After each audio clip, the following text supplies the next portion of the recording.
રાજકોટ જિલ્લાના પ્રથમ વખત ગુનેગારોને સુધારવા માટે અનોખો અભિગમ અપનાવતા જિલ્લા પોલીસ વડા વિજયસિંહ ગુર્જર. ગોંડલ એસઆરપી ગ્રાઉન્ડ ખાતે જિલ્લા પોલીસ વડા વિજયસિંહ ગુર્જરે ગુનેગારોને સંબોધીને સુધરી જવા આપી ચેતવણી. દારૂ, જુગાર, ચોરી, લૂંટ જેવા અનેક ગુનામાં 2 કે વધુ વખત ઝડપાયેલા 800 કરતાં વધુ ગુનેગારોમાંથી પ્રથમ 400 જેટલા ગુનેગારોને કર્યું સંબોધન. ગુનાખોરીને લઈને પોતાના સમાજ અને પરિવાર સહિતના લોકોની બરબાદી. ગુનેગારો સુધરશે નહીં અને વધુ ગુનો કરશે તો તેમનું હવે નીકળશે જાહેરમાં સરઘસ.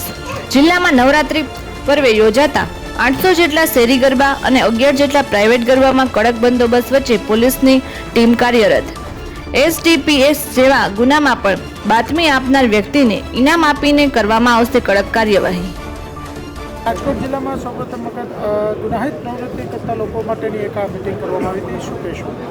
આજ રાજકોટ ગ્રામ્ય પોલીસ દ્વારા છેલ્લા 5 વર્ષમાં જેટલા લોકો વિરુદ્ધમાં 2 કે 2થી વધારે ગુના દર્જ છે એની એક મિટિંગ બોલાવવામાં ગોંડલ સિટીમાં આવી છે, જેમાં અલગ અલગ મારામારીના, પ્રોપર્ટી ઓફેન્સના, પ્રોહિબિશનના, જુગારના અને બીજા આરોપી અને એ આરોપી જેના વિરુદ્ધમાં પાસાના કે તડીપારના પ્રપોઝલ થયેલા છે એવા 800 જેટલા આરોપીઓની રાજકોટ ગ્રામ્ય પોલીસ દ્વારા એક લિસ્ટ તૈયાર કરવામાં આવી છે.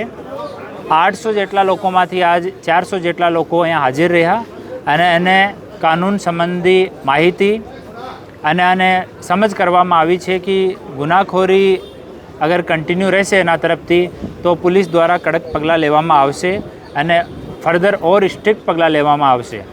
તો મેક્સિમમ લોકો એગ્રી થયા છે કે અમારે ભવિષ્યમાં એવી ગુનાખોરીમાં સંડોવણી નહીં કરવાની और अपराधનો जो ઇકોનોમિક અને સોશિયલ ઇમ્પેક્ટ પરિવાર પર પડે છે એના વિષયમાં આ લોકોને માહિતગાર કરવામાં આવ્યા અને આ મીટિંગ અમે હરેક 3 માસમાં કરીશું. माननीय HM सर और माननीय DG सर की हमें कंटिन्यू सूचना रहती है और माननीय IG सर है उनके रेगुलर निर्देशन में आ कार्यवाही थई है અને આગલા માસ પણ આ કાર્યવાહી થશે. ફરીથી આપણે મીટિંગ લેશું અને પછી આગલા